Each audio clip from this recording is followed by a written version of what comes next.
Chef de l'État, Félix Antoine Tshisekedi Tshilombo, a présidé ce vendredi 7 mars 2025 à la Cité de l'Union africaine, la 34e réunion ordinaire du Conseil de ministres. 4 points étaient inscrits à l'ordre du jour, à savoir 1. Communication du président de la République, chef de l'État. 2. Point d'information. 3. Approbation d'un relevé des décisions du Conseil de ministres. 4. Examen et adoption des textes. La communication du président de la République a porté sur 2 points principaux, à savoir 1. Du programme d'action de l'Inspection générale de finances pour l'année 2025. Dans le cadre de la reprise des missions de contrôle de l'IGF, interrompue depuis le mois de mai 2024, et du lancement du programme de ces actions pour l'année 2025, le président de la République a rappelé qu'il avait instruit son directeur de cabinet à organiser une réunion avec toutes les parties prenantes le lundi 4 mars 2025 au Palais de la Nation. Les concernés étaient essentiellement les présidents de conseil d'administration, les directeurs généraux et les directeurs généraux adjoints des entreprises du portefeuille et des établissements publics de l'État. Les buts principaux de la rencontre étaient de les sensibiliser sur la nécessité de renforcer la mobilisation des recettes, la bonne gouvernance financière et d'assurer un meilleur suivi des politiques publiques en matière de gestion de finances publiques. À cette occasion, l'inspecteur général des finances, chef de service, a été instruit de privilégier les missions d'encadrement et de surveillance en vue de contribuer efficacement à l'amélioration dans la mobilisation des recettes et promouvoir l'implémentation de la bonne gouvernance dans les entreprises du portefeuille, les établissements publics, les provinces ainsi que les entités territoriales décentralisées. Ainsi, suivant son instruction, l'inspection générale des finances devra se focaliser principalement sur les 4 axes suivants: les acquisitions immobilières, les paiements des avantages dus aux mandataires publics, le respect des règles de passation des marchés publics, l'exécution des marchés publics par les prestataires en ordre avec le fisc, c'est-à-dire ceux qui auront présenté leur quitus fiscal tout en censurant du service fait dans les cadres de marchés publics. Par ailleurs, le président de la République a précisé qu'une attention sera aussi accordée au contrôle des effectifs en vue d'améliorer la maîtrise de l'enveloppe salariale à charge du Trésor public. À cet effet, l'IGF pourra faire des états des lieux des engagements effectués, surtout pendant ces 3 derniers mois, par rapport à l'organigramme de chaque entreprise du portefeuille ou établissement public. Pour ce qui est des entreprises d'économie mixte, l'inspection générale des finances devra demander les rapports des commissaires aux comptes aux fins des vérifications devant garantir la participation de l'État. De ce qui précède, le président de la République a engagé la première ministre, le vice-premier ministre de l'Intérieur et Affaires coutumières, ainsi que le ministère sectoriel concerné, exerçant la tutelle des entreprises et des établissements publics, d'accompagner l'inspection générale des finances dans le cadre de ses missions et de continuer à sensibiliser les gouverneurs de province, les responsables des ETD, ainsi que les mandataires publics au professionnalisme et à la responsabilité pour l'atteinte des objectifs poursuivis, notamment la bonne gouvernance qui implique la redevabilité et l'amélioration de la mobilisation de recettes. Enfin, il a attiré l'attention de l'IGF sur le fait que cet exercice ne devrait pas être un point bloquant les fonctionnements normaux des entreprises, les établissements publics ainsi que les entités territoriales décentralisées. Le deuxième point de la communication du président de la République a porté sur la vaccination et l'éradication de la poliomyélite. Depuis son accession à la magistrature suprême, le président de la République a placé la couverture santé universelle au cœur de ses priorités. Grâce à nos engagements, d'importants financements ont été mobilisés chaque année, notamment pour l'achat des vaccins essentiels, le cofinancement des nouveaux vaccins et le renforcement de la chaîne d'approvisionnement et des infrastructures sanitaires. Malgré ces avancées, notre système de vaccination reste fragilisé par des défis structurels et contextuels comme le manque d'infrastructures, les conflits et la désinformation.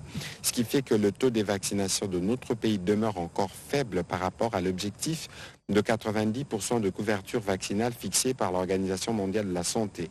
Le président de la République a insisté sur le fait que la vaccination est un droit fondamental et une responsabilité collective. Chaque enfant mérite un avenir sans poliomyélite, sans rougeole, Sans maladie évitable, notre engagement aujourd'hui devrait déterminer la santé des générations futures. Il a dès lors engagé les gouvernements, au travers de chaque ministre concerné, de libérer les financements nécessaires pour assurer la disponibilité continue des vaccins, de suivre chaque trimestre les performances de la couverture vaccinale, de renforcer les plans d'urgence pour la relance de la vaccination, accélérer l'introduction du vaccin contre le cancer du col de l'utérus, créer un cadre provincial efficace pour la couverture santé universelle. Dans la suite de la communication du président de la République, la première ministre chef du gouvernement est venue sur la réunion extraordinaire qu'elle a eue avec les membres du groupe de coordination de partenaires et ambassadeurs, ainsi que le membre de l'équipe gouvernementale concernée.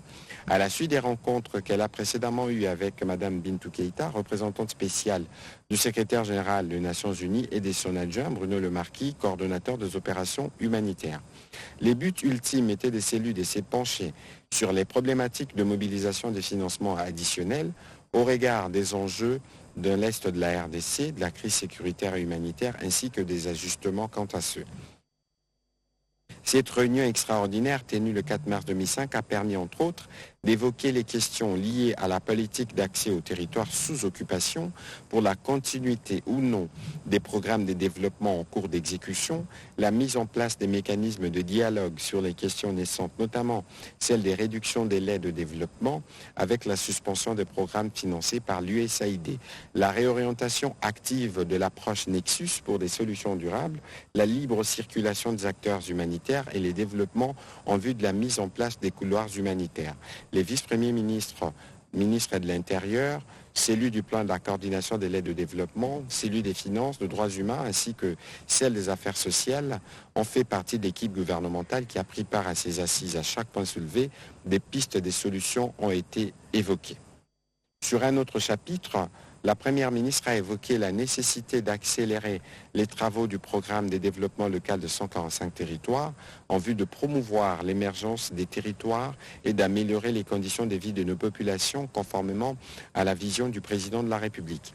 La finalisation des travaux de la première phase devrait s'accompagner de la réactualisation des études pour la deuxième phase qui concerne les routes et dessertes agricoles.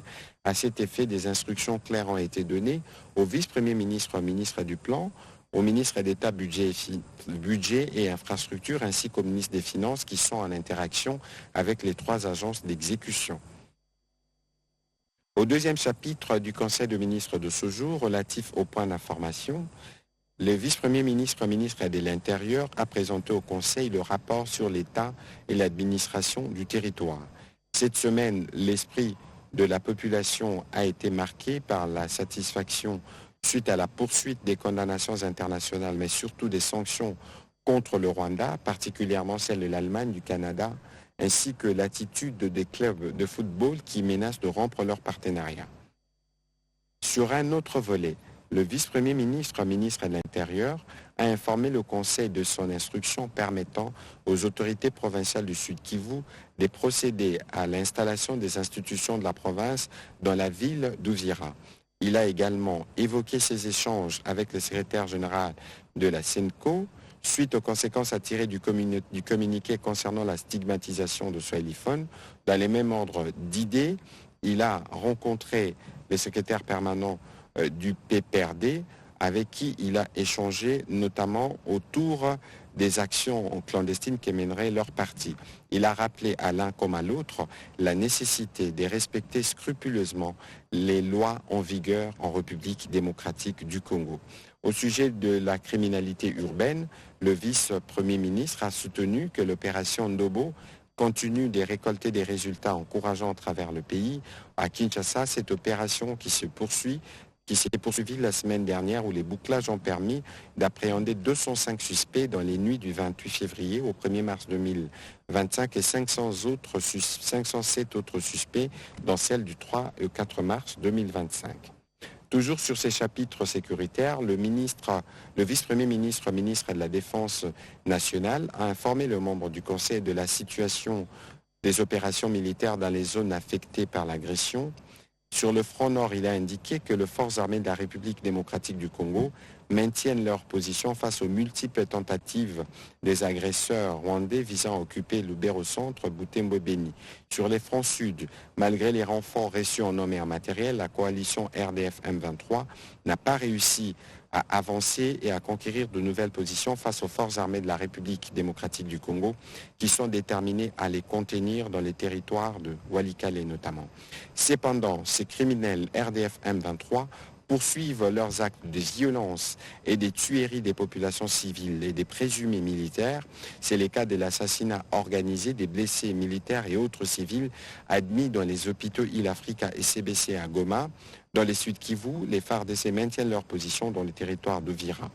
En Ituri, les forces armées de la République démocratique du Congo ont récupéré Nyamamba et les 3 autres villages occupés dans les territoires de Djougou par le groupe armé Zaïre.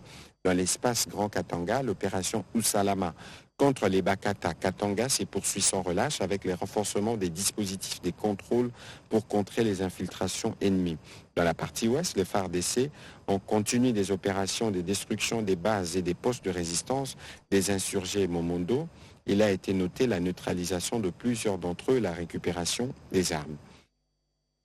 Au sujet de la situation épidémiologique, avant de présenter la situation épidémiologique en RD Congo, le ministre de la Santé publique s'est apaisanti sur la situation sanitaire des provinces qui sont victimes de l'agression rwandaise.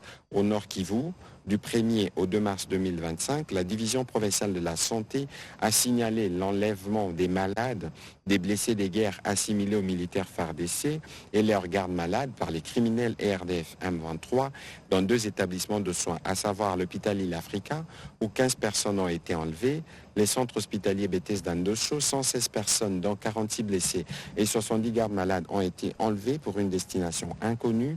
À ces jours, aucune information n'est donnée concernant la destination de ces malades et de leurs accompagnants, ni les motifs de leur enlèvement. Du 26 février au 3 mars, 28 nouvelles admissions des blessés avec plaies balistiques ont été enregistrées dans les formations sanitaires de Goma, ramenant le cumul à 5515 blessés et un nouveau décès intra-hospitaliers étant enregistrés, portant le total des décès intra-hospitaliers à 1573. Au cours de cette semaine, 137 cas suspects des Mpox, dont 33 cas confirmés, ont été enregistrés du début de l'année 2025 jusqu'à la 8e semaine épidémiologique. Les cumuls est de 6545 cas suspects, dont 1583 cas confirmés et 5 décès. Au Sud Kivu, du 28 février au 3 mars, 13 nouvelles admissions des blessés avec plaies balistiques ont été enregistrées, dont 2 graves à l'hôpital provincial de Bukavu et 10 blessés à l'hôpital de Cagnola, portant le cumul à 1143 blessés et aucun nouveau décès intra-hospitalier n'a été enregistré. Concernant le Mpox, la tendance à la 8e semaine épidémiologique dans les Sud Kivu, comparée à la semaine précédente, a été marquée par une augmentation de cas suspects passant de 1463 à 1918. De 2024 jusqu'à la 8e semaine 2025, les cumuls est de 81 497 cas suspects, dont 15 465 cas confirmés et 1593 décès, soit une létalité de 1,95%. Le ministre de la Santé a terminé son intervention en évoquant les conclusions du 4e Forum national qui s'est tenu du 5 au 6 mars 2025 à Kinshasa sous les thèmes stratégiques, immunisation, nutrition et lutte contre les cancers du col de l'utérus. Résultat de la 3e enquête démographique de santé. Le vice-premier ministre, ministre du Plan, représenté par le vice-premier ministre, ministre de l'Économie, a présenté au Conseil les résultats de la 3e enquête démographique et de santé en République démocratique du Congo. En effet, des données ont été collectées en 2023-2024 par sondage sur les caractéristiques socio-démographiques, les pratiques d'allaitement, l'état nutritionnel des femmes et des enfants de moins de 5 ans, la mortalité infantile, la mortalité adulte et la santé de la mère et du nouveau-né. Au cours de cette enquête, 27 573 femmes de 15 à 49 ans dans tous les ménages sélectionnés et 12 681 hommes de 15 à 59 ans ont été interviewés avec succès, soit un taux de réponse de près de 99%. Elle révèle qu'un ménage congolais compte en moyenne 5,3 personnes. Les enfants de moins de 15 ans représentent 49% de la population des ménages. De plus, 22% de la population ont accès à l'électricité. Parmi les femmes et les hommes de 15-49 ans, 15% de femmes et 4% d'hommes n'ont aucun niveau d'instruction en ce qui concerne la fécondité. L'indice synthétique de fécondité est de 5,5% par enfant par femme. 1% des femmes de 15-49 ans en union et 24% de femmes non en union et sexuellement actives utilisent des méthodes modernes de planification familiale. Au sujet de la santé des mères et des nouveau-nés, 85% de femmes de 15-49 ans, entre 15 et 49 ans, ont reçu de soins prénatals d'un prestataire qualifié.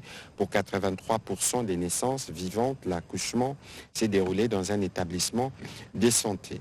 Les ministres du plan et de la coordination veillera à ce que les données soient utilisées dans les processus d'élaboration et d'évaluation des programmes et projets du développement dans notre pays. Les rapports EDS RDC3 est disponible sur son site. Situation des réfugiés congolais au Burundi et en Ouganda.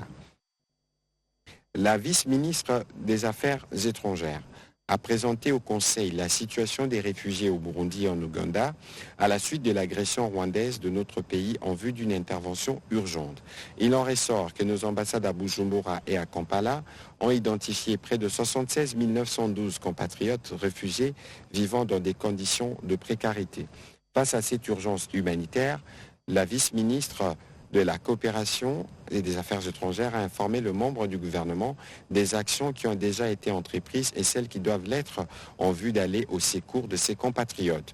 Le président de la République a immédiatement instruit les ministres concernés à mettre à la disposition du ministère des Affaires étrangères des moyens permettant de venir très rapidement au secours de ses compatriotes. Au troisième chapitre du Conseil de ministres de ce jour, les membres du gouvernement ont approuvé les relevés des décisions prises lors de la 33e réunion ordinaire du Conseil de ministres du vendredi 28 février 2025. Au chapitre 4 du Conseil de ministres de ce jour, relatif à l'examen et à l'adoption des textes, 7 textes. 1. Projet des décrets présentés par le ministre de la Justice et garde de Sceaux portant fixation des sièges ordinaires des cours administratifs d'appel. Il a précisé que le présent texte vient combler un vide réglementaire et rendre effectif l'installation des juridictions d'appel de l'ordre administratif sur toute l'étendue du territoire national. Après débat et délibération, ce texte a été adopté. Pour sa part, le ministre des Finances a soumis au Conseil 4 projets d'ordonnance loi pour examen et approbation. Il s'agit respectivement du projet de loi autorisant la ratification de l'accord de prêt du 16 octobre 2024 conclu entre la République démocratique du Congo et les fonds africains de développement au sujet du programme régional d'appui au développement des infrastructures et des valorisations de ressources en eau transfrontalières entre la République démocratique du Congo et la République centrafricaine.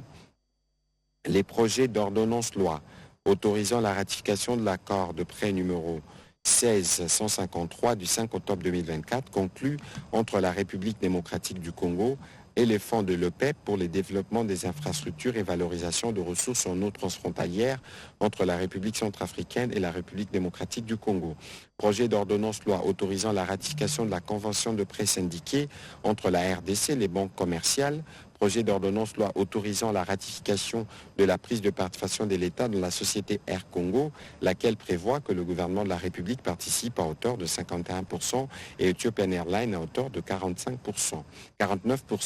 Après débat et délibération, ces textes ont été adoptés. Projet d'ordonnance, les ministres des Ressources hydrauliques et électricité a présenté au Conseil pour examen et approbation le projet d'ordonnance modifiant l'ordonnance numéro 20/015 du 26 mars 2020 portant approbation de la convention de crédit conclue en date du 22 décembre 2023 entre la République démocratique du Congo et China Construction Corporation Beijing Branch au titre de financement du projet des réhabilitations et des modernisations du groupe G23, G24 et G26 d'Inga 2.